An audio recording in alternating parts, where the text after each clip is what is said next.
Cette semaine, dans The Thinking Muslim, nous recevons un ancien négociateur israélien devenu critique virulent. Daniel Levy nous offre une perspective d'initié sur la façon dont le régime israélien perçoit le cessez-le-feu actuel et les perspectives d'une paix juste pour les Palestiniens. Nous devrions écouter ce que les dirigeants israéliens nous disent. Écoutez Trump. Quand il parle de la frappe contre l'Iran, ses yeux s'illuminent. Que s'est-il passé au Venezuela avec l'enlèvement illégal du président Maduro? Le gouvernement Netanyahou poursuit sa politique génocidaire par d'autres moyens. En Jolol, j'hésite même beaucoup à utiliser ce terme « cessez-le-feu ». Mais Israël ne s'est pas retiré de Gaza. Israël n'a pas laissé entrer l'aide comme nous l'avons dit. Israël n'a pas cessé ses opérations militaires. Aujourd'hui, je dirais qu'Israël ne compte plus que sur la domination militaire. L'Europe est cruciale pour Israël dans ce que j'appelle les trois T. Un quart des avoirs israéliens sont détenus dans des banques européennes. Est-ce que quelqu'un parle de geler ses avoirs? Trump est tout excité par ce jouet génial qu'est la puissance militaire américaine et la façon dont on peut la déployer. Le déplacement de population brune pour l'installation de blancs, qu'est-ce qu'à ne pas aimer? Daniel Levy, bienvenue sur The Thinking Muslim. Merci de m'accueillir, Joël. Eh bien, c'est un plaisir de vous avoir parmi nous aujourd'hui. Daniel, je sais que tu as beaucoup été sollicité ces derniers temps et que tu as parlé des perspectives actuelles de paix et de la possibilité d'un cessez-le-feu durable. Et j'aimerais qu'on se concentre là-dessus aujourd'hui dans notre conversation, mais aussi vraiment examiner les perspectives du gouvernement Netanyahou et de la paix.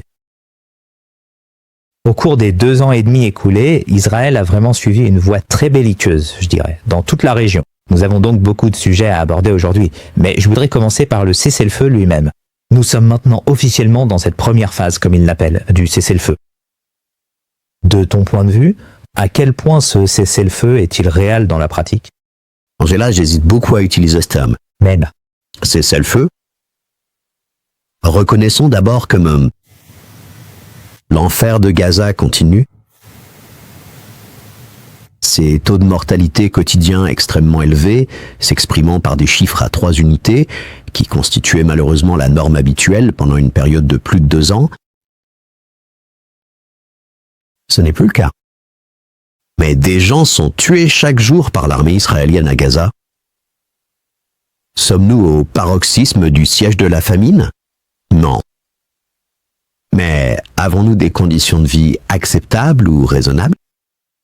Absolument pas. Même cet engagement minimal du plan, à savoir 600 camions par jour, maintenant les gens juste au-dessus du seuil de subsistance, alors qu'ils ont été maintenus bien en dessous de ce seuil pendant si longtemps, même cela n'a pas été respecté. On est à environ 125, donc à peu près un quart de ce qui avait été promis. Donc, étant donné qu'il y a des opérations militaires quotidiennes menées par les Israéliens, je pense qu'on est bien au-delà de 400 Palestiniens tués depuis le soi-disant cessez-le-feu. L'intensification progressive de cette présence militaire israélienne. Il s'agit d'un cessez-le-feu, caractérisé par le fait qu'Israël peut faire ce qu'il veut et appeler cela un cessez-le-feu. Nous l'avons constaté au Liban. Donc, ceci se fait sans pour autant nier totalement le besoin absolument vital et urgent pour les populations palestiniennes de Gaza de pouvoir enfin bénéficier d'un peu plus d'espace pour respirer et retrouver une certaine dignité. Je n'ai pas non plus envie de m'emballer en pensant qu'une page a été tournée, encore moins d'adhérer à l'affirmation du médiateur de cet accord, le président américain, selon laquelle, après 3000 ans de conflit, nous aurions enfin la paix au Moyen-Orient. Et le document lui-même est extrêmement problématique. Quand je parle de document, je fais bien sûr référence au 23. Et cela a été traduit par la suite, et c'était un acte épouvantable, qui témoignait également de la complicité de ceux qui y ont participé. Ça se traduit en norme des Lesozini, la résolution 2803 du Conseil de sécurité, qui conditionne les droits fondamentaux des Palestiniens, notamment le droit à l'autodétermination. Oseriez-vous affirmer que le gouvernement Netanyahou poursuit, par le biais de ce cessez-le-feu, sa politique génocidaire par d'autres moyens? Je pense que ce serait, dans une très large mesure, une description exacte. Ça non? Ce à quoi nous assistons, c'est au déplacement continu des Palestiniens. vous n'avez évidemment pas la possibilité, comme les Palestiniens, de retourner dans les parties de Gaza qui sont encore sous occupation militaire directe israélienne, cette fameuse ligne jaune que tout le monde connaît. L'architecture médico-légale élabore une analyse détaillée à ce sujet. Il y a 13 nouvelles zones à la fin de 2025 dans lesquelles Israël a étendu son emprise et sa présence militaire. Donc non seulement les Palestiniens sont empêchés de retourner dans une grande partie de Gaza, mais ils n'ont certainement pas le droit de commencer à reconstruire. Les conditions imposées à cela sont volontairement très contraignantes. Israël exerce une pression sur les Palestiniens, et regardez la géographie ici, en particulier dans les zones adjacentes à la frontière égyptienne, alors que le principal point de passage frontalier, il a été ouvert dans un seul sens, donc uniquement pour sortir, rien d'autre. Rien de tout cela n'est circonstanciel. Rien de tout cela n'est dû à l'heure. Sommes-nous dans une phase qui vise surtout à rendre la vie insupportable, pour préparer la prochaine étape du nettoyage ethnique, plutôt que la prochaine phase de l'élimination physique des Palestiniens par la mort? Je pense qu'il faut prendre cela très stable. Parce que nous devrions écouter ce que les dirigeants israéliens nous disent. Et que nous disent-ils? Et ceux de la coalition de Netanyahou continuent de nous dire que Gaza sera réinstallé par des colons israéliens juifs sionistes, qu'il n'y a pas d'avenir pour les Palestiniens à Gaza, et ils ont été pris la main dans le sac dans des épisodes comme celui-ci, le soi-disant Almejed. Une ONG qui est sponsorisée est clairement une organisation de façade israélienne qui a été exposée par des enquêtes et qui sert de couverture pour faire sortir définitivement les Palestiniens de Gaza. Maintenant, je pense pas que les grands chiffres, vous savez, il y a toujours une population. Elle tourne probablement autour des 2 millions. Il y avait 2,3 millions d'habitants à la veille d'octobre 2023. Cela ne va pas entraîner un déplacement physique massif. Mais la perception qu'Israël veut créer, c'est que vous n'avez pas d'avenir ici, qu'à un moment donné, vous devriez chercher votre avenir ailleurs, et qu'ils essaieront de faciliter cela. Je n'écarterai pas l'idée que la tentative de pousser les gens vers l'Égypte soit remise sur la table. Cela a été ouvertement discuté comme un plan du gouvernement israélien. C'est même quelque chose dont nous pourrions discuter, j'imagine. Cette reconnaissance israélienne du Somaliland a été liée au déplacement physique et à l'accord de l'administration du Somaliland pour accueillir des Palestiniens de Gaza sur ce territoire. Encore une fois, est-ce que je m'attends à ce que ce soit une entreprise d'une ampleur énorme? Non, mais c'est un signal. Et un processus similaire est en cours en Cisjordanie. Il ne faudrait toutefois pas aborder ce sujet sans reconnaître quelque chose qui me semble peut-être encore plus important que tout ce que je viens de décrire. En termes d'intentionnalité israélienne, c'est-à-dire de résilience palestinienne. Car l'autre aspect de cette histoire se déroule dans le contexte de tout ce qui a été tenté. Les Palestiniens entretiennent ce rapport avec le fait de rester sur la terre. Cette profondeur d'un sous-mood. Résilience. Aspect-il.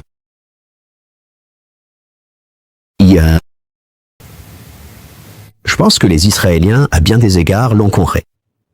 Je pense que si on creuse un peu, ils se rendent compte que vous avez déjà eu une Nakba, que vous parlez d'une deuxième Nakba, que vous essayez d'en instaurer une deuxième. Et il existe chez les Palestiniens un attachement d'une grande profondeur. Il faudra énormément d'efforts pour arrêter cela, c'est pourquoi je pense que le recours aux armes est si omniprésent. Je pense que ceux qui ne comprennent pas du tout cela, et c'est ce que je trouve intéressant, ce sont les membres de l'administration américaine, où la combinaison du mania de l'immobilier et de la mentalité coloniale de peuplement, surtout les personnes qui gravitent autour de cette administration américaine, y reviennent sans cesse à cette idée. Tu pourrais avoir une vie meilleure ailleurs. Pourquoi n'irais-tu pas là-bas? Concept que les gens sont enracinés dans leur terre, que c'est chez eux. Et donc Trump y est même revenu lors de cette conférence de presse à Mar-a-Lago, juste avant le Nouvel An, avec le Premier ministre Netanyahou, où il a de nouveau évoqué le départ des Palestiniens. Et c'est toujours son réflexe.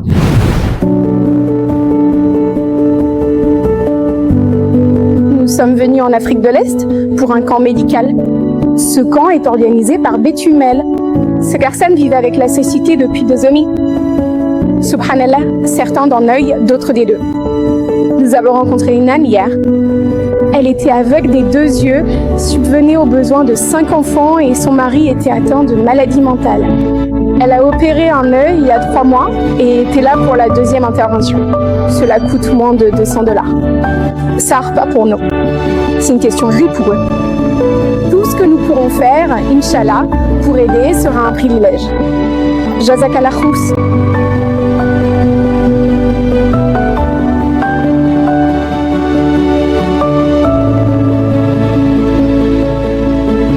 Rendez-vous sur btml.us/thinkingmuslim pour en savoir plus et faire un don. Alors, parlons de la poursuite du cessez-le-feu. Bien sûr, avec toutes les réserves que vous avez mentionnées, il y a encore des discussions en cours concernant la 2e phase du cessez-le-feu, parmi les 20 points qui avaient été proposés au départ. Et dans cette 2e phase, il y aurait une force internationale de stabilisation, et un pays souvent cité pour y participer est la Turquie. Ce serait la Turquie.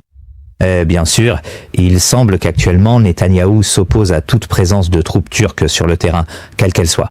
C'est-à-dire, d'après votre expérience, pensez-vous qu'il y ait une quelconque perspective pour une force internationale de stabilisation à Gaza, ou Netanyahou s'opposera-t-il à une telle mesure?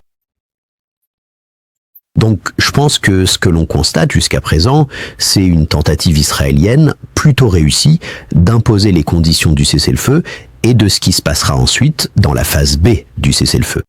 Ainsi, les Israéliens détenus à Gaza ont été rendus. Je dirais d'ailleurs que c'est Tzar Armel. Des prisonniers palestiniens ont également été unis. C'est normal aussi. Mais Israël ne s'est pas retiré de Gaza. Israël n'a pas laissé entrer l'aide, comme nous le redit. Israël n'a pas cessé ses opérations militaires. Il les a simplement réduites. Et Israël cherche à s'assurer que la prochaine phase ne viendra en rien perturber sa domination continue sur cet espace. Qu'est-ce qui pourrait perturber cet espace ? Cet espace pourrait être perturbé par un transfert vers une véritable gouvernance palestinienne. Je ne sais pas si nous allons en discuter davantage, mais toute personne qui suit la situation est de plus en plus exposée à ce qu'ils sont vraiment. Pragmatique, si l'on compare avec d'autres conflits ailleurs dans le monde, historiquement, les mouvements de libération, sous des occupations illégales, la résistance, etc. Quelles sont les positions très pragmatiques avancées par la direction du Hamas sur la manière de gérer cette situation ? Israël n'est pas intéressé, et les Américains, jusqu'à présent, ne sont pas non plus intéressés à poursuivre ces pistes. Et donc Israël se cache derrière cette question du désarmement. Je vais mettre ça de côté un instant. Il place la barre du désarmement à un niveau qui est, encore une fois, intentionnellement inatteignable. Et la position officielle du gouvernement israélien, c'est que si l'on prend véritablement en considération l'éventualité d'établir une force multinationale de sécurité, qui pourrait être perçue comme une entité de co-occupation ou de co-belligérance active, en termes de responsabilité partagée sur le terrain, pour s'en prendre aux Palestiniens, là c'est un grand oui. Ça, c'est le mot. Je pense qu'ils comprennent que c'est peu probable. Ils ont réussi à mettre en place quelque chose en Cisjordanie, avec l'autorité palestinienne, où leurs forces de sécurité opèrent en grande partie dans ce sens. Ce que l'on n'a pas jusqu'à présent, et je pense qu'il sera difficile de changer cela, c'est une volonté des pays d'y aller et de dire « d'accord, nous allons nous déployer aux côtés de l'armée israélienne pour réprimer les Palestiniens ». Qu'est-ce qui n'est pas écrit dans le plan ? Mais c'est l'image qui vient à l'esprit quand on entend le terme « force internationale de stabilisation » ou « force internationale ». C'est que, vraisemblablement, la partie qui a subi un génocide, qui n'a pas la capacité de se défendre, les Palestiniens, et que cette force agirait d'une certaine manière comme un moyen de dissuasion face aux actions israéliennes. Une telle force serait témoin sur le terrain. Elle verrait comment agissent les Israéliens. Elle pourrait enquêter. Et Israël réfléchirait peut-être à 2 fois avant de tuer les soldats de pays tiers. Israël est conscient de tout cela, et par conséquent, Israël n'a absolument aucun intérêt.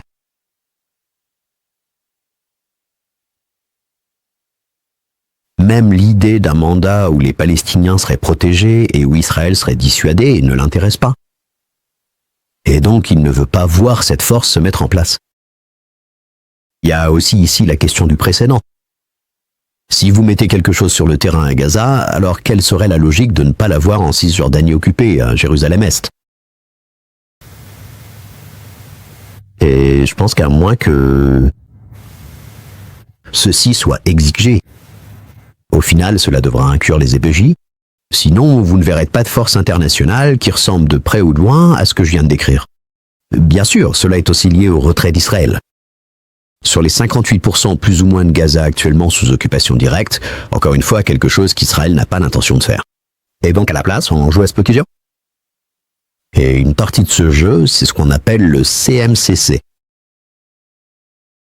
C'est le Centre de coordination civilo-militaire, une installation située en Israël, principalement occupée par l'armée israélienne et les Américains. Avec 2-3 douzièmes d'autres armées ayant une présence très limitée dans ce bâtiment, qui était censé faire avancer des questions comme l'entrée de l'aide à Gaza. Ça a presque totalement échoué faire. Cela a entraîné quelques frictions au niveau opérationnel entre certaines de ces armées et Israël. Mais je pense que les Israéliens diraient « quel succès fantastique » alors que nous sommes à la Cour internationale de justice. Accusés de crimes de génocide, nous avons 3 douzaines d'armées qui collaborent avec nous dans un centre sur notre territoire, contrôlé par nous. Quelle formidable opération de blanchiment. Et je pense que c'est exactement ça. Honte à ces pays qui participent à ça.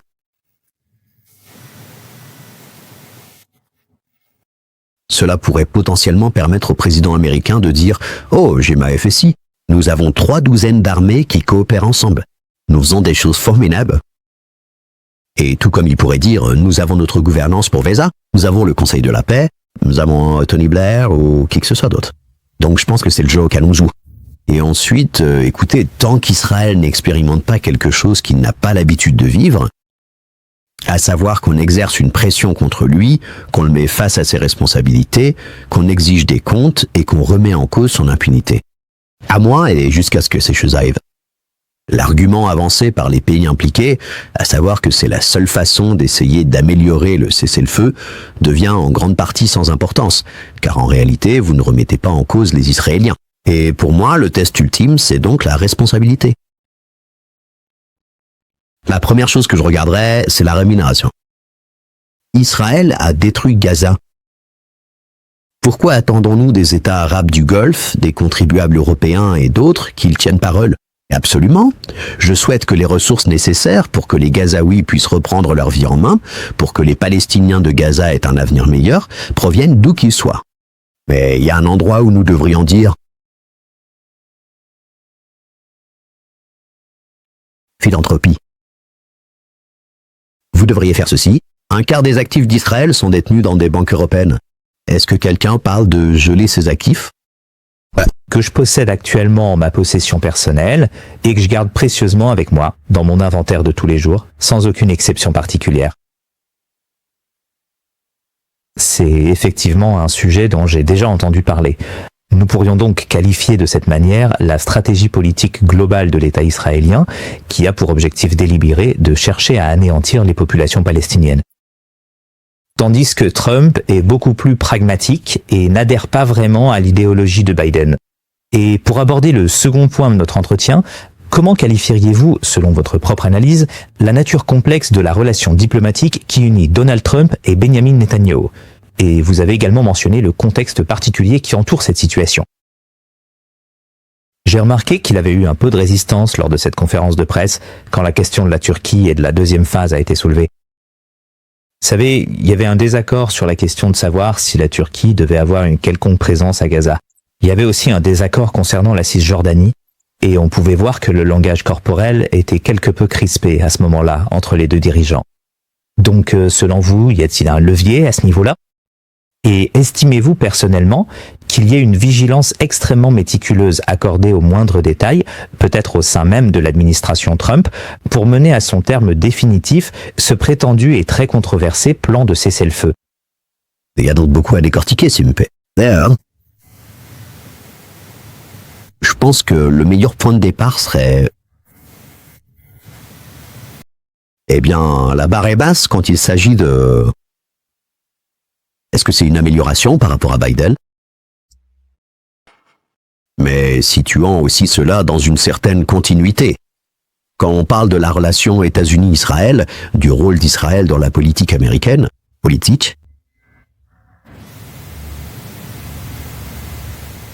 la réussite de l'intégration d'Israël et du sionisme dans une en partie une perspective judéo-chrétienne, américaine, aussi une vision de la frontière, également une logique de colonisation, une manière coloniale de voir le monde.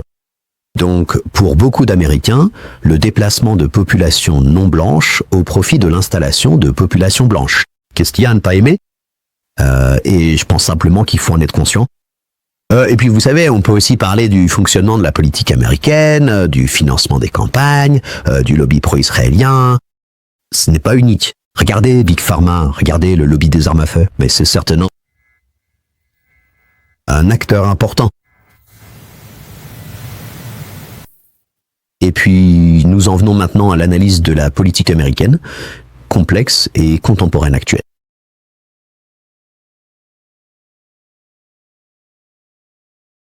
Un genre de gros titre de ces derniers mois, c'est « Wow, d'où ça sort ?» Et ça a évolué très vite. En ce qui concerne le combat à Makkah, Israël d'abord contre l'Amérique d'abord. Nous parlons de Tucker Carlson, Tucker Carlson, Marjorie Taylor Greene, Candice, même Nat Fuentes, Book. Il y a tellement. Et c'est là que ça se passe. Pour certaines personnes, c'est une tentative de comprendre la politique contemporaine sans creuser suffisamment en profondeur. Donc, je vais pas creuser davantage, ni devenir fan de Nick Fuentes, loin de là. Ouais. Cependant, le simple fait de s'imaginer que tu peux simplement le rejeter d'un simple revers de la main, parce que l'ADL, une organisation que l'on sait être super compromise contre la diffamation, l'affirme de manière catégorique, eh bien, c'est faire preuve d'une méconnaissance totale du rythme actuel du débat au sein de la droite aujourd'hui. Et quand Donald Trump se drape dans ses certitudes, dans les Mark Levin et les Myriam Adelson, qui sont des influenceurs pro-Israël très importants, que ce soit parmi les financeurs ou dans, tu sais, la sphère des podcasts. Je pense qu'il ne fait que renforcer notre cas. Et comme je le dis tant, certaines de ces organisations juives américaines traditionnelles et établies, et moi, je tiens à souligner que je ne pense pas qu'elles représentent là où en sont les juifs américains. Mais quand ces organisations traditionnelles s'en prennent à eux de la façon dont elles le font, oui, c'est tout à fait ça. Je pense qu'elles échouent, si je prends un peu de recul. Et évidemment, l'arme qu'elles utilisent le plus agressivement, inlassablement, ce sont les accusations d'antisémitisme. Parfois justes, mais très souvent fausses. Je dirais que certaines de ces organisations sont probablement aujourd'hui de plus grands vecteurs d'antisémitisme que les personnes qu'elles accusent. Ces organisations juives traditionnelles, les personnes qu'elles accusent d'antisémitisme. Mais pour revenir à ta question, Jalal. Donc, dans la politique américaine, on est déjà bien ancré dans un monde où la politique de direction du Parti démocrate est nettement en décalage avec là où se trouvent leurs électeurs, leur base, et surtout leur base militante et mobilisée. On l'a vu dans l'administration Biden, on l'a vu dans la campagne de Kamala Harris, et ils en ont payé le prix fort. Et je pense que cela est désormais reconnu. Et on voit un changement du côté des démocrates. Est-ce que cela va assez loin? Est-ce que c'est assez nitide? Non. Quand on regarde les sondages, les chiffres sont vraiment impressionnants. Ce qu'on n'avait pas, c'était cette même rupture du côté républicain, du GOP, et c'est ce qu'on observe aujourd'hui. Et je ne sais pas trop comment cela va évoluer. Mais pour revenir à Trump, Netanyahou, Mar-a-Lago, à quoi peut-on s'attendre de la part de cette administration? Trump observe ce qui se passe. Il le voit, mais il n'a pas changé de cadre. En conséquence de ça, en tout cas, pas encore. Et l'entourage de Trump, je ne pense pas que Trump soit imprégné d'une vision du monde sioniste comme l'était Biden. Mais il y a également tout un groupe influent de conseillers de l'ombre, de nombreux donateurs fidèles de Trump, et une vaste chambre d'écho médiatique pro-Trump qui est avant tout extrêmement puissante. Deuxièmement, Netanyahou est nerveux à l'idée que Trump puisse se retourner contre lui. À bien des égards, à juste titre. Comme lors de la confrontation militaire de 12 jours initiée par Israël contre l'Iran, quand le président a choisi d'escalader pour désescalader. Un succès, certes, pour Netanyahou de l'avoir entraîné là-dedans, puis il a immédiatement dit « et maintenant, stop », en utilisant des insultes à l'égard de Netanyahou. Mais qu'a fait Netanyahou juste causant? Il a travaillé d'arrache-pied pour s'assurer de garder Trump près de lui et de le maintenir de son côté. 6 rencontres. Personne n'a fait mieux entre Netanyahou et Trump en moins d'un an depuis l'investiture de Trump. Et Netanyahou se sent maintenant très confiant quant à la direction que prend tout cela. Comme il l'a fait à plusieurs reprises, il est intervenu dans la politique intérieure israélienne, a publiquement appelé et écrit une lettre au président israélien pour demander la grâce de Netanyahou. Dans ses multiples procès pénaux, qui sont encore en cours à l'heure actuelle, et je pense qu'on peut l'affirmer avec plus de certitude après ce qui s'est passé à Caracas, ce qui s'est passé avec le Venezuela, avec l'enlèvement illégal du président Maduro, Netanyahou. Pour l'instant, il semble que cela ait enthousiasmé Trump à propos de ce jouet incroyable qu'est la puissance militaire américaine et de la façon dont on peut l'utiliser. Écoutez, Trump, quand il parle de la frappe contre l'Iran, ses yeux s'illuminent. Il parle du fait de discuter avec Pilate. Il raconte comment cela lui a permis de remodeler le Moyen-Orient. C'est un non-sens total. Et vous voyez à quel point il était enthousiaste dans cette salle de contrôle à Mar-a-Lago en train de suivre l'opération lorsqu'il en parle également. Et on a l'impression que les néoconservateurs ont mis la main lourde sur Trump. Je pense pas que ce soit populaire. Je pense pas que ce soit populaire auprès des partisans d'Aga. Donc pour répondre enfin à l'essentiel de votre question. Netanyahou veille toujours à ce que Trump ne s'écarte pas trop du plan prévu, mais jusqu'à présent, il est très satisfait des résultats. Car les points de désaccord semblent largement insignifiants lorsque Trump et Netanyahou sont en désaccord sur la Cisjordanie. Netanyahou affirme avec succès qu'il s'agit d'environ 70 jeunes marginaux de Hilltop ayant connu une enfance difficile. Et ne vous inquiétez pas, nous allons s'élire. C'est absurde. Et quand Trump dit que vous n'allez pas annexer la Cisjordanie, ça semble être quelque chose d'important. De facto, Israël est allé bien au-delà de l'annexion. Donc Netanyahou et le système israélien sont très doués pour tracer une ligne et dire « Ah d'accord, on ne le fera pas ». Mais qu'est-ce qu'ils font? Ils détruisent des infrastructures palestiniennes, déplacent encore plus de Palestiniens en Cisjordanie, surtout depuis les camps de réfugiés. Ils disent à m'aligner. C'est le cas depuis n'importe quel moment, depuis 1967, en essayant de démanteler la capacité d'UNRWA, l'agence de l'ONU, qui s'occupe des réfugiés palestiniens, à fonctionner. L'expansion des colonies, ce qui arrive toujours, mais même selon les standards israéliens, de façon encore plus intense. Donc tout cela est gérable. Et ensuite on arrive à la question turque. Et tant que Netanyahou peut bloquer une force internationale, ce qu'il a réussi à faire jusqu'à présent, comme nous l'avons évoqué, la tension entre Israël et la Turquie va se manifester de différentes manières. Mais cela ne se manifeste pas encore de façon particulièrement préoccupante pour le camp israélien, car les Israéliens savent que l'Amérique a de l'influence. En fait, ce que nous voyons et entendons, je veux juste m'arrêter là-dessus. C'est vraiment significatif, ce que cette dernière période a révélé. Que ce soit la réponse à Gaza et le flot ininterrompu d'armes américaines, dont Israël était totalement dépendant, ainsi que le soutien politique, économique, diplomatique à l'ONU. Le soutien, ou que ce soit la confrontation de 12 jours avec l'Iran, où Israël était tellement dépendant. Ce que cela a montré, c'est le degré sans précédent de dépendance d'Israël envers l'ONU.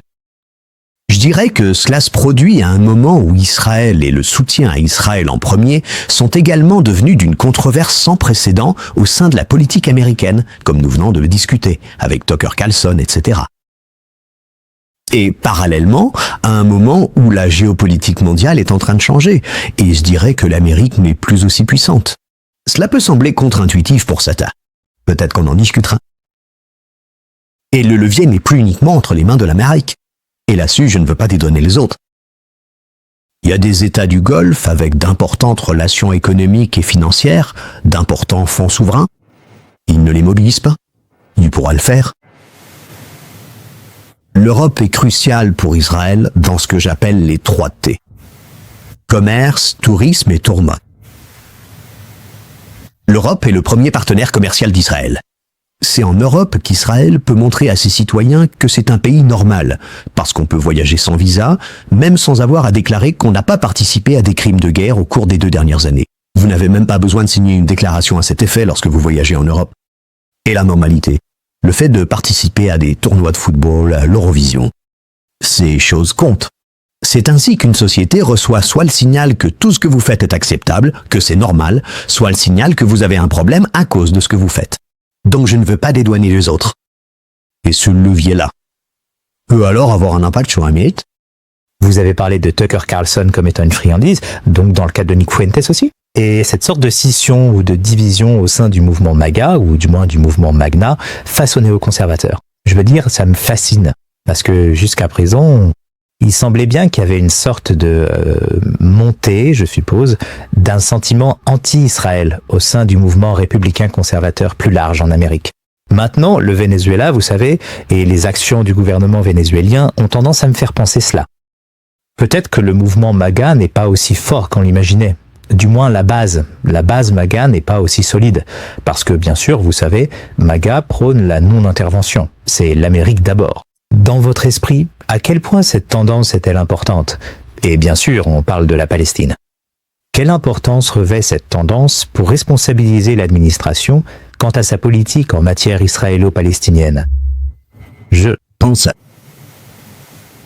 Si je me dois d'être tout à fait honnête et aussi transparent que possible à ce sujet en janvier 2026, alors ma réponse à cette question serait la suivante: il est encore bien trop prématuré pour pouvoir se prononcer avec certitude. What? Parce qu'il s'agit d'un phénomène récent. Il y a 1 an, nous n'aurions pas imaginé, il y a 6 mois, même il y a 3 ou 4 mois, nous n'aurions pas imaginé être dans cette situation.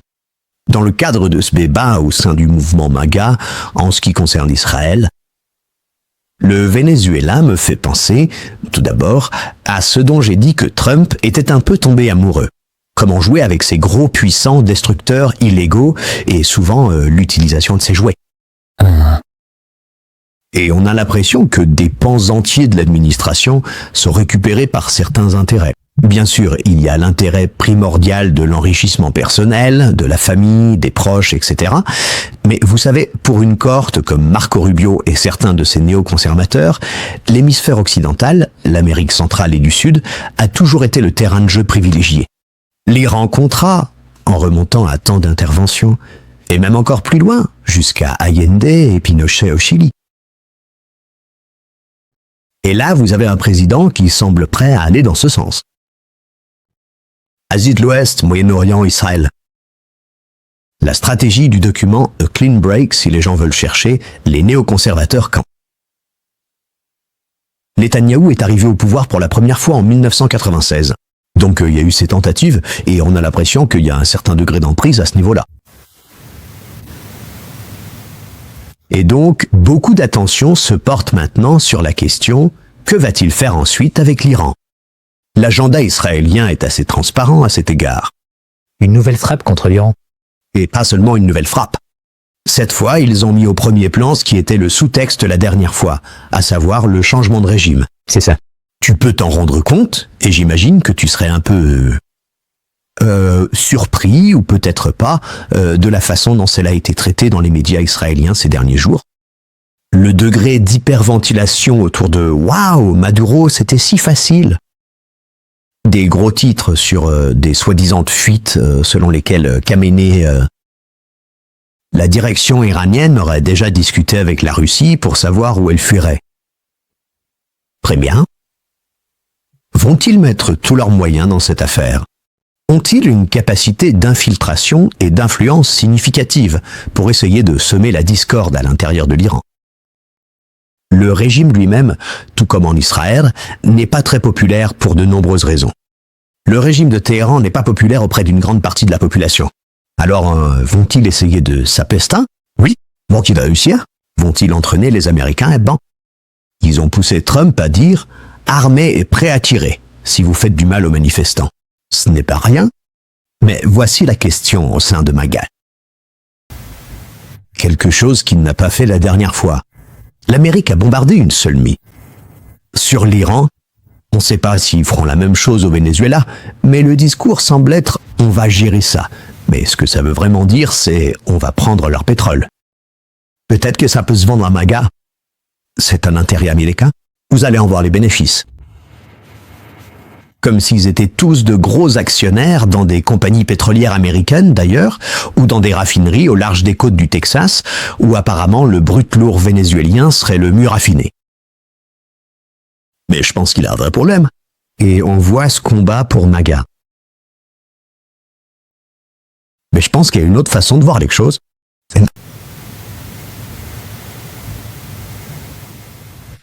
La façon dont je vois la situation, c'est qu'avec Israël, on est vraiment plongé dans le dépassement du projet sioniste. D'accord.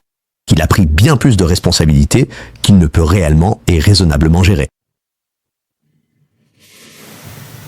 Dans la mesure où il y a eu une administration particulièrement efficace et couronnée de succès de sa place au sein de la région, ainsi que de la dépossession des Palestiniens, c'est précisément parce qu'ils ont su donner à tout cela une apparence superficielle de nature progressiste et pseudo-pragmatique, en disant notamment à la communauté internationale « Écoutez bien, ne vous inquiétez pas, en fait, il y a un véritable processus de négociation pour la paix, les gars. » L'abandon de ce vernis, l'extension des ambitions de ce projet, les ambitions de domination hégémonique et militaire de ce projet, me donnent l'impression qu'ils commencent à se retourner contre eux. Et je dis ça dans le contexte de notre discussion sur les États-Unis, parce que j'ai aussi le sentiment que cela pourrait, au moins en partie, causer la chute de ce second mandat de Trump. Je ne pense pas que ces électeurs apprécient qu'il consacre plus de temps aux affaires internationales qu'aux problèmes quotidiens du pays. Sa quête obsessionnelle du prix Nobel de la paix n'est pas, à mon avis, quelque chose qui a un impact positif. Et ce que je souhaite aborder ensuite, c'est un sujet comme le Venezuela. Vont-ils réellement investir massivement là-bas? Vont-ils le mettre en œuvre comme il l'a dit? Sinon, et si vous avez simplement fait une vidéo de Maduro très instagrammable, très TikTok, mais ces hommes sont toujours au pouvoir, les gens vont s'en rendre compte que ce n'était qu'une mise en scène. Et même l'intégralité du document relatif à la stratégie de sécurité nationale. Il est sorti vers la fin de l'année 2025. Oui, et cette insistance sur l'hémisphère occidental, Trump. la doctrine Donroe, n'est-ce pas? Donc la domination américaine de Trump dans ce domaine, et il faut bien l'admettre, ils ont emporté des victoires électorales au Chili et au Honduras. Il est intervenu de manière assez importante dans certaines de ces affaires politiques. Ils ont soutenu Meli à hauteur de milliards et ils l'ont aidé lors des élections de mi-mandat. Ils ont essayé d'intervenir au Brésil concernant Bolsonaro, ce qui a évidemment fait les gros titres, et maintenant ils font la même chose au Venezuela. Je regarde ça et je trouve ça intéressant. Est-ce que l'Amérique est en train d'être repoussée à devoir s'occuper principalement de son propre arrière-cour? Ouais. Les gens disent, vous savez, maintenant on voit l'Amérique revenir, s'affirmer face à la Chine. Et moi, je regarderais ça en disant, eh bien regardez encore, peut-être que c'est l'inverse qui est vrai. Peut-être. Et je pense que lorsqu'il s'agit de l'Asie de l'Ouest, du Moyen-Orient, de la Palestine, nous devons réfléchir. Tous ceux qui se soucient d'un avenir différent là-bas, nous devons nous demander si notre obsession pour l'Amérique n'est pas excessive. Oui, l'Amérique a le plus d'influence sur Israël. Mais l'Amérique n'est pas le seul acteur géopolitique pertinent. Et au final, Israël a suivi, et c'est pour cela que j'ai mentionné cette question de la surextension israélienne, Israël a suivi une voie où il dépend désormais exclusivement, je dirais, de la domination militaire, de sa puissance militaire. Il a donc lancé le défi à tous les autres. Pouvez-vous rivaliser avec lui sur ce terrain? Pouvez-vous dissuader ou contenir militairement Israël? Et je pense que cela touche à la question de la Turquie que vous avez soulevée plus tôt. Et je pense que c'est la question à laquelle les gens commencent lentement, notamment après le 9 septembre et l'attaque à Doha, à se confronter. Attendez une minute. Le défi que pose le sionisme à somme nulle poussé à l'extrême dans cette région revient à savoir si nous pouvons nous protéger, nous et notre peuple. Et je ne pense pas que ce soit une position judicieuse pour Israël, selon le chemin. Bienvenue dans le monde des musulmans réfléchis. C'est un plaisir de vous avoir parmi nous. Merci de votre invitation. Bon, voilà. Assalamu alaikum fi barnamaj al-muslim al-mufakkar. Marhaban al-omr. Alhamdulillah. Dieu merci. Le Muslim réfléchi vous appelle encore Kushan Zip. Je vous remercie d'être avec nous aujourd'hui. Écoutez, c'est toujours un plaisir. Et pour être honnête, je devais venir acheter une autre tasse Thinking Mostly. Parce que Fatima, qui travaille avec moi, veut vraiment une autre tasse. J'ai des nouvelles vraiment passionnantes à vous annoncer. Mes invités et moi parlons désormais l'ourdou, l'arabe et le français.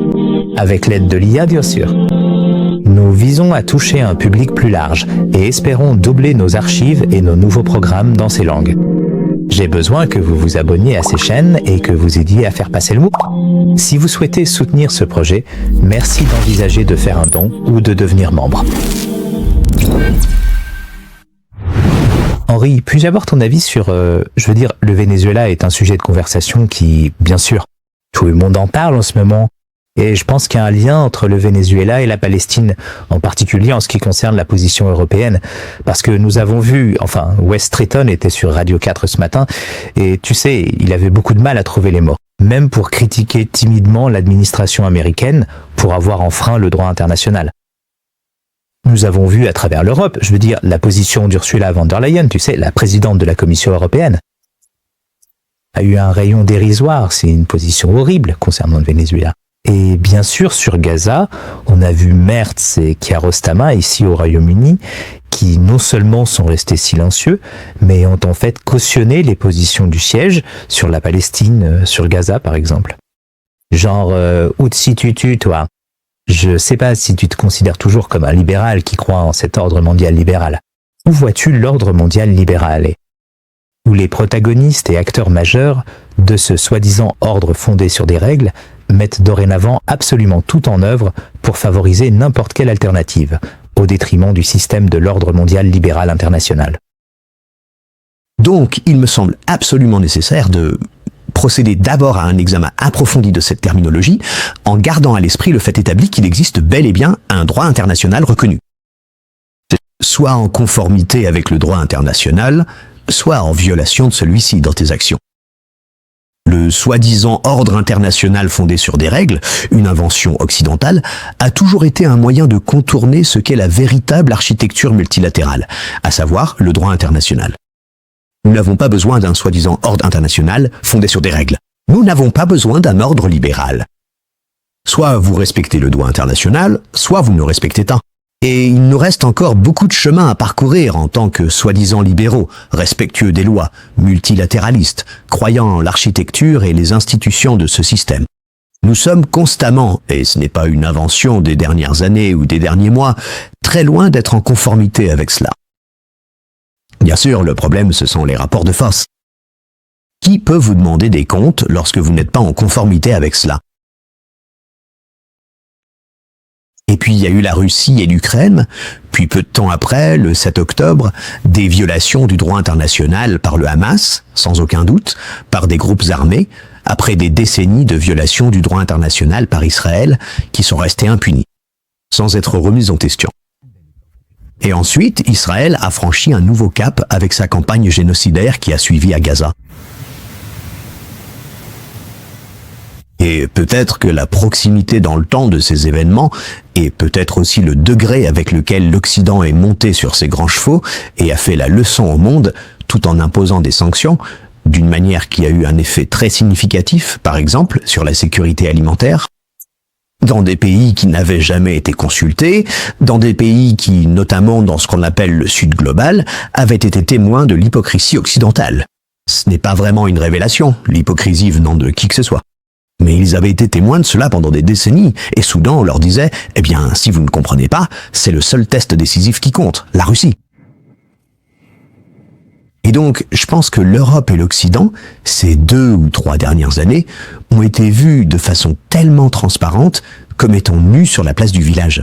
Ou peut-être qu'ils portaient le bonnet d'âne et les petites chaussures pointues du bouffon, en ce qui concerne leur manque de sérieux. De leur prétendue adhésion à une sorte d'ordre international. Et je pense que le Venezuela arrive, et ce que vous avez pu entendre dans ces interviews sur Radio 4 et ailleurs, par exemple dans ce pays, mais pas uniquement ici. Vous avez mentionné le chef de l'UE qui fait la promotion du génocide, Sylvain Délé, et la politique allemande a été la plus grande honte durant toute cette période. D'ailleurs, les gens ne prêtent pas attention à l'affaire que le Nicaragua a portée devant la Cour internationale de justice concernant la complicité de l'Allemagne dans son commerce d'armes avec Israël. Fermez cette parenthèse. Mais on voit ces interviews à propos de ce qui s'est passé au Venezuela, et pour moi, c'est comme si on mettait les grelots sur les chapeaux et les chaussures pointues des bouffons qu'ils sont devenus. Et puis on reprend son souffle et on se dit « D'accord, vous êtes démasqués. Mais en quoi cela nous aide-t-il, n'est-ce pas? Qu'est-ce qu'on fait de tout ça, à part en rire à gorge déployée, ce qui ne mène nulle part? Donc je pense qu'il faut prendre très au sérieux la question de savoir quelle est l'alternative. Et pour moi, l'alternative réside en particulier dans deux questions précises. Et ces deux questions sont: comment fait-on pour confronter cette démission de responsabilité, ce refus de défendre la légalité internationale, l'architecture institutionnelle et multilatérale dont nous avons besoin dans ce monde? Parce que si X n'est pas tenu pour responsable, alors Y regarde ça et se dit « Eh bien, moi aussi je peux faire pareil ». Alors, comment accumule-t-on le pouvoir? Parce qu'au bout du compte, il s'agit de rapports de force. Et on a parfois vu la puissance de la rue. Le pouvoir peut se trouver dans les urnes. Le pouvoir peut aussi résider dans le fait d'être consommateur, dans ce que vous choisissez d'acheter ou non. Le pouvoir existe aussi dans les syndicats, dans certains pays, en Italie et ailleurs. Ils ont par exemple refusé de décharger des produits israéliens dans les ports. Donc, premièrement, comment fait-on pour mettre en jeu les rapports de force afin que les gens ne puissent pas s'en tirer comme ça? Et deuxièmement, quelle alternative propose-t-on? Parce que je ne veux pas dire « Ah, tu t'es fait prendre et maintenant il n'y a plus de règles ». Parce que ça ne nous sert à rien. Alors, comment reconstruire l'architecture de... Parce que les lois en elles-mêmes ne sont pas mauvaises. C'est le manque de volonté de les appliquer de manière juste et universelle. C'est ça le problème ici. Vous avez un mandat d'arrêt de la Cour pénale internationale contre le dirigeant d'Israël et l'ancien ministre de la Défense, et donc vous vous attaquez à la Cour. Vous ne vous attaquez pas au tribunal. Vous avez une Cour internationale de justice, un ensemble de mesures provisoires déjà émises en janvier 2024. Dans l'affaire de génocide opposant l'Afrique du Sud à Israël, parce qu'Israël était suffisamment soupçonné d'avoir violé cette convention sur le génocide, qu'une intervention immédiate. Des mesures provisoires ont été demandées, Israël les a totalement ignorées et ils n'ont pas été tenus responsables. Et il y a eu d'autres décisions de la CIJ par la suite, notamment sur l'illégalité globale de l'occupation, sur les responsabilités d'Israël en matière d'aide humanitaire, et tout cela est resté lettre morte, après 37 organisations fournissant de l'aide, et même plus. Alors, comment reconstruire cette architecture? Et pour moi, ce que nous ont montré les pyrotechnies du week-end précédent, avant que nous ayons cette conversation, Jalal à Caracas, c'est qu'on ne peut pas faire cela avec l'Amérique comme centre névralgique. Et c'est maintenant à l'Europe de choisir de s'allier avec des puissances intermédiaires, des puissances montantes. La Chine dit qu'elle veut être un garant de l'ordre multilatéral. Partons au travail. Nous devons réfléchir à la manière de créer un monde plus sûr pour nous tous. Car si vous pensez que le genre de robotique et d'IA, la lavande, et les choses qui ont été révélées et qu'Israël utilise contre les Palestiniens à Gaza, si vous pensez que cela s'arrête là, alors vous vivez dans un monde de râleurs. Donc, Daniel, tu crois toujours au droit international? Et ce matin, j'écoutais un reportage d'actualité et Stephen Miller, le chef de cabinet adjoint, en quelque sorte l'idéologue de l'approche conservatrice MAGA de Trump, parlait du droit international. Et lui, je pense qu'il a dit très franchement qu'il n'existe pas vraiment de choses telles que le droit international. Ce qui compte vraiment, c'est le pouvoir et la projection du pouvoir. Et bien sûr, l'Amérique a beaucoup de pouvoir. Quand on a, peu importe si l'on débat du déclin de l'Amérique ou non, ils ont tous les jouets sophistiqués. Ils ont les armes de guerre, ils ont ce qu'il faut, vous savez, la volonté militaire et politique. Et cela reste, vous savez, un état très plaisant. Donc, en l'absence d'une Amérique déclinante, comme vous l'avez laissé entendre précédemment, pensez-vous que le pouvoir est vraiment la seule chose qui compte en politique internationale? Donc, nous avons établi deux choses ici. Le droit international, mais il ne s'impose pas de lui-même, il ne s'autostructure pas. Et c'est là le point clé, à moins d'avoir le pouvoir de faire appliquer cette loi, donc la CPI, comme je l'ai mentionné, peut émettre un mandat d'arrêt. Elle n'a pas de force qui puisse ensuite aller capturer la personne, etc. Ou la Cour internationale de justice peut rendre une décision. Il y a une digression possible ici, c'est que ces choses ouvrent en réalité toutes sortes de possibilités dans les juridictions nationales. Et vous allez voir, ces démarches se courtillent. En ce qui concerne les entreprises qui pourraient être coupables et qui vont devoir se défendre devant les tribunaux, ou les individus qui pourraient avoir été responsables et qui devront aussi se défendre en justice. Mais la vision d'ensemble que vous présentez ici, et que j'ai essayé de souligner, c'est qu'il faut réfléchir en termes de rapport de force. Et vous avez raison de le souligner.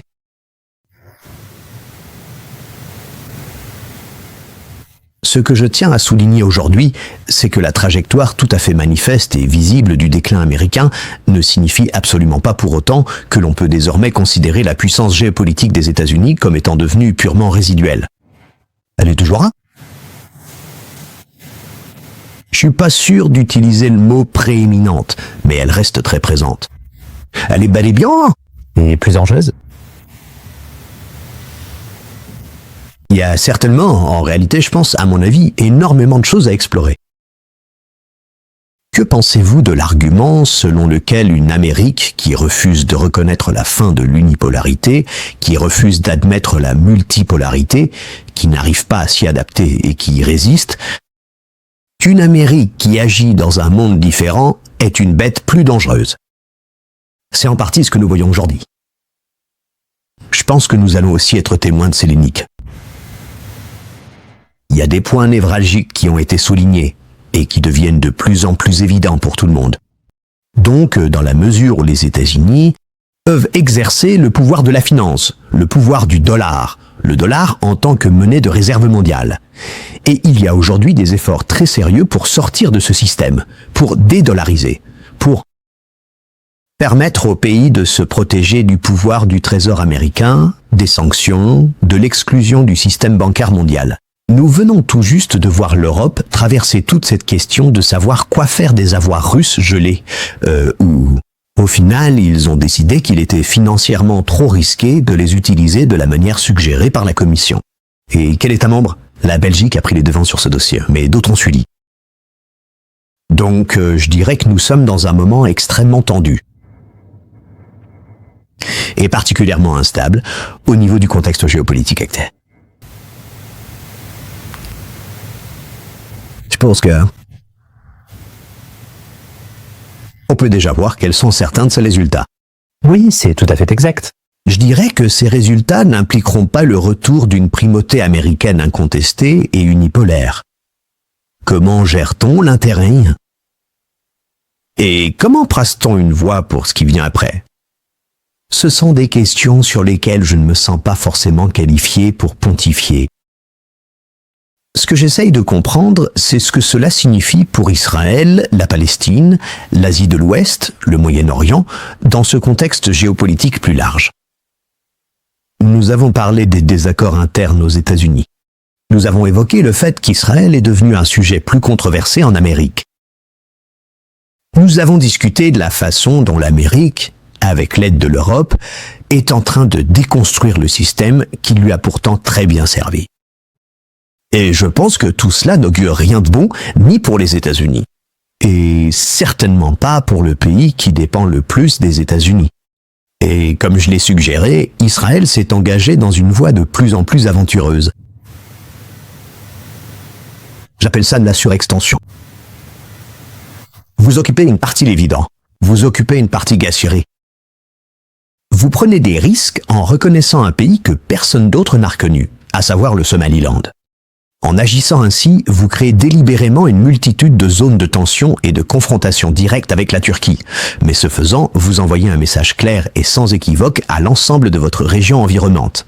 Soit vous acceptez sans condition notre supériorité militaire ainsi que nos projets d'expansion et de domination hégémonique absolue pour cette région, soit nous n'hésiterons pas à venir vous chercher par la force.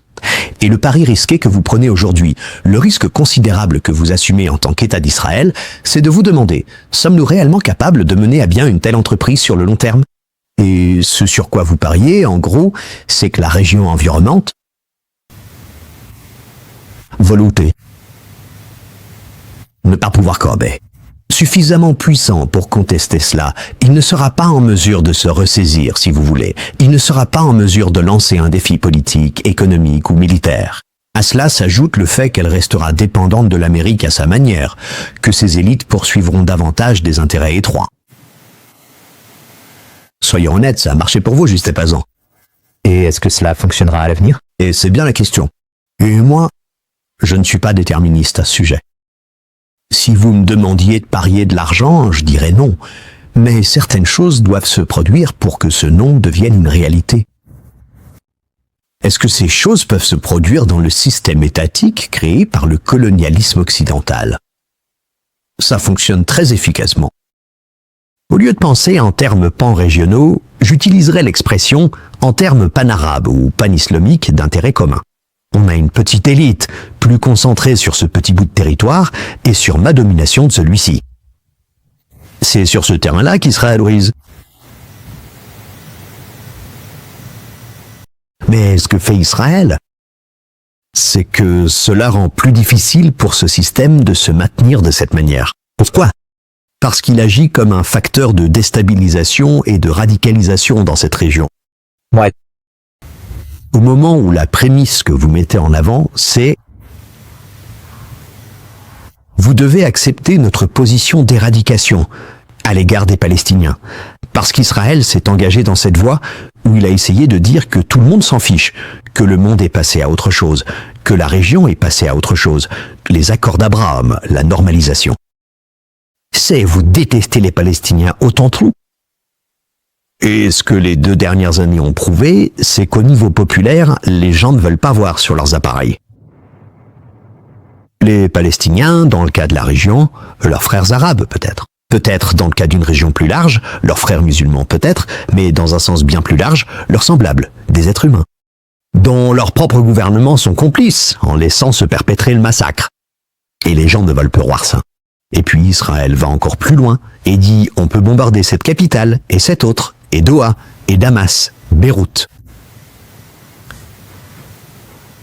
Je ne pense pas que ce soit un projet viable, mais d'autres devront s'en charger. Montrer à Israël que ce projet n'est pas viable.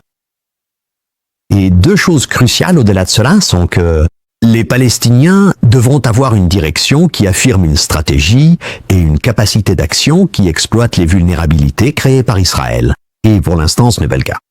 Il n'y a que division. Il y a un groupe qui est récupéré par ce système et qui dirige les choses à Ramallah. Il n'y a pas de reprise d'une libération nationale palestinienne, peu importe comment on l'appelle. Et l'autre chose, et c'est super important, il faut aussi avoir une réponse à la question « Quel avenir pour les Juifs israéliens ?» Une stratégie efficace pour parvenir à aller encore plus loin, pour instaurer une discorde profonde et durable, et donner aux gens le sentiment que leur propre système est en train de les abandonner totalement, c'est de démontrer de manière flagrante aux Juifs israéliens que le sionisme ne peut pas vous apporter la sécurité. Mais ceci le peut. Que ce n'est pas un jeu à 100 000. L'alternative au projet à somme nulle d'Israël, ce n'est pas notre propre projet à somme nulle. Où vous, Juifs israéliens, vous pouvez être des colons installés, mais nous comprenons que vous êtes une communauté ici. Une communauté nationale, un collectif qui ne va nulle part. Et vous avez tout intérêt à vivre sous un système qui n'est pas fondé sur la suprématie ethno-nationaliste, mais sur l'égalité. C'est extrêmement difficile à faire, mais il est absolument nécessaire de proposer un projet qui prenne aussi cela en compte. Alors, parlons de la société israélienne et de la façon dont elle a changé au cours des 2 dernières années de violences massives. Et il me semble qu'il y a une radicalisation plus profonde, et il me semble aussi qu'il y a une désensibilisation plus marquée à la violence contre les Palestiniens. Je veux dire, t'es quelqu'un qui connaît assez intimement la société israélienne. Alors, comment caractériserais-tu la société israélienne aujourd'hui ? Broke. Je serais d'accord avec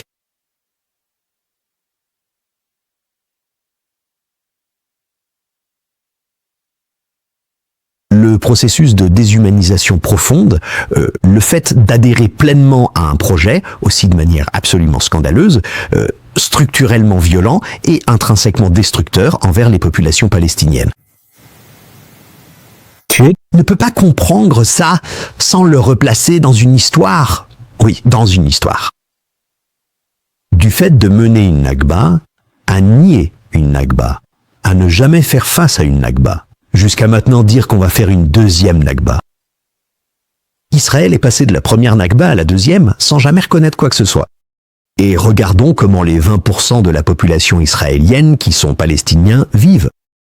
Beaucoup d'entre eux s'identifient comme tels et sont traités dans un système de discrimination structurelle comme des citoyens de seconde zone. Banshee.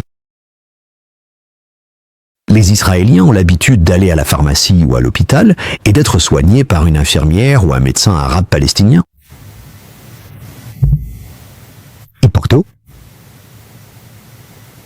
vous avez maintenant fait l'expérience. D'aller encore plus loin, je dirais même que vous avez vécu un processus par lequel un consentement sociétal au génocide a été fabriqué. Il va falloir revenir en arrière, je veux dire, il faut déjà prendre la mesure de ce que cela signifie. Et il faut effectivement déconstruire tout cela, mais pour l'instant, vous n'avez pas les éléments nécessaires pour y parvenir. Et j'irais même jusqu'à dire que la société juive israélienne ne montre pas de signe qu'elle soit capable de générer cela de l'intérieur. J'aimerais pouvoir vous dire que, avec le cessez-le-feu, peut-être avec la libération des Israéliens qui sont retenus, les gens commencent enfin à ouvrir les yeux. Et qu'ils regardent la situation en se disant « Je dois savoir ce que nous avons fait là-bas. Nous avons fait cela en mon nom. » Mes voisins l'ont fait. Ma famille était dans l'armée. C'est une armée du peuple. Ce n'est pas ce que nous sommes. Il doit y avoir une forme de réflexion, de vérité et de réconciliation, de pénitence. Quand j'étais négociateur, ce qui n'était jamais permis dans la salle, c'était tout processus de vérité et de réconciliation, toute considération. De réparation pour l'un ou l'autre camp. J'aimerais pouvoir vous dire que cela est en train de changer. Ce n'est pas le cas. Cela ne veut pas dire qu'elle n'existe pas. Des poches, des îlots, des avant-postes de cette façon de penser parmi les juifs israéliens, qui remettent en question les positions sionistes dominantes. Cela nécessite une remise à zéro tellement fondamentale, parce que je ne sais pas comment on appellera cela, si et quand ce jour de changement viendra, mais de façon réaliste, ce que l'on constate, c'est que le projet sioniste s'est avéré incompatible avec le bien-être palestinien et donc avec la sécurité juive. Je dirais qu'il n'a pas tenu ses promesses. L'endroit le plus dangereux pour être juif aujourd'hui, j'oserais dire, c'est en Israël. Le plus grand danger pour les juifs aujourd'hui, je dirais, et je ne dis pas qu'il n'y a pas de danger pour les juifs venant d'autres endroits, il existe une animosité historique qui se manifeste aujourd'hui de toutes sortes de façons. Je ne nie pas l'antisémitisme. Je ne suis simplement pas quelqu'un qui utilise ce terme de façon irresponsable, fourre-tout et intentionnellement. De manière sournoise.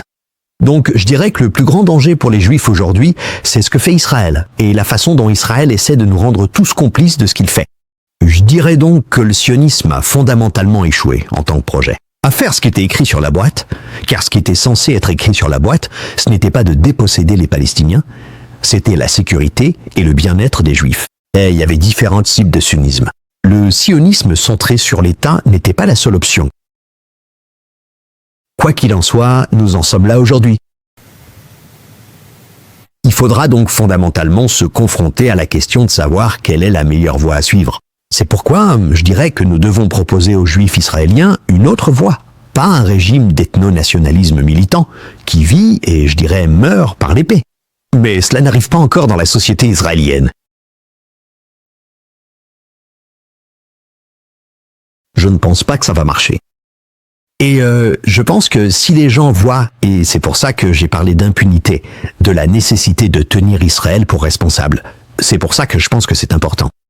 Parce que si les gens voient que ça ne fonctionne pas, si les gens voient que le monde ne considère pas cela comme normal, alors ils ne vont pas dire « Oh, merci, on l'attendait justement ce moment ». Non, ils vont résister. Qu'est-ce qu'on fait? Ça ne marche plus. Est-il possible que nous fassions quelque chose de mal? Creusons ces choses que nous prétendions n'être que des mensonges et de la propagande sur ce que nous avons fait. Oh, avons-nous vraiment fait ça, ce désert? Il faut qu'on fasse face à ça. Je ne pense pas que nous en soyons incapables en tant que TUC. Mais il va falloir passer par un processus. Il va falloir que ce soit remis en question. Israël va devoir comprendre qu'il ne peut pas s'en sortir comme ça. La bonne nouvelle, c'est que je pense que c'est possible. La mauvaise nouvelle, c'est que ce n'est pas à l'ordre du jour sur le plan politique. 2026 sera une année d'élection en Israël. À l'heure actuelle, aucun scénario concevable pour cette élection n'envisage un changement fondamental à l'ordre du jour, parce qu'il n'y a pas d'opposition israélienne à ces politiques. Le principal adversaire potentiel de Netanyahou, issu de la soi-disant opposition, c'est que la plupart des leaders de l'opposition n'ont pas remis en cause ce qui se passe à Gaza. N'apporte pas de pragmatisme à cette situation. Le challenger le plus probable, c'est Naftali Bennett. Il a été Premier ministre provisoirement. Il était un leader des colons. Les gens ont oublié ça. Bennett était dans le même parti que Bezalel Smotrich, de la fin 2019 au début 2021. Ils avaient un parti appelé Yamina, ce qui signifie droite en hébreu. Et ils étaient ensemble pas loin. Ils étaient sur la même liste lors d'une élection. C'est le soi-disant chef de l'opposition. Alors, vont-ils mettre un visage plus souriant sur le régime d'apartheid contre les Palestiniens? C'est possible. Avez-vous un public dans la politique occidentale qui meurt d'envie d'avaler ça? Peut-être bien. Cela mènera-t-il Israël, les Palestiniens et la région vers un avenir meilleur? Non. Mais c'est crucial. Ceux dont la conscience politique s'est éveillée à cause de ce qu'ils ont vu ces 2 dernières années, vont-ils croire à cela? Non, ils ne le sont pas. Il s'agit donc de lancer un défi à cette société, se regarder dans le miroir. Vous ne pourrez le faire que si vous avez également divers instruments de levier stratégique sont actuellement déployés et nous analysons minutieusement les complexes dynamiques de pouvoir en place. C'est véritablement difficile à appréhender. Mais c'est le chemin que nous devons emprunter. Et vous partez. Vous nous avez fourni aujourd'hui une analyse très pertinente. Merci beaucoup pour votre aide. C'est un réel plaisir de vous parler. Jamais. Merci, assalamu alaikum. Vous êtes maintenant arrivé à la fin de cette émission et le fait que vous soyez resté jusqu'au bout me montre que vous croyez vraiment en notre travail. Merci de considérer de faire un don ponctuel ou de devenir membre en visitant thinkingmuslim.com/membership dès maintenant. Vos contributions vous donnent un accès exclusif aux coulisses, la possibilité de poser des questions à nos invités, ainsi que des appels mensuels avec moi-même, mon équipe et nos invités comme Sami Hamdi. Jazakallah khair et gardez-nous dans vos doigts.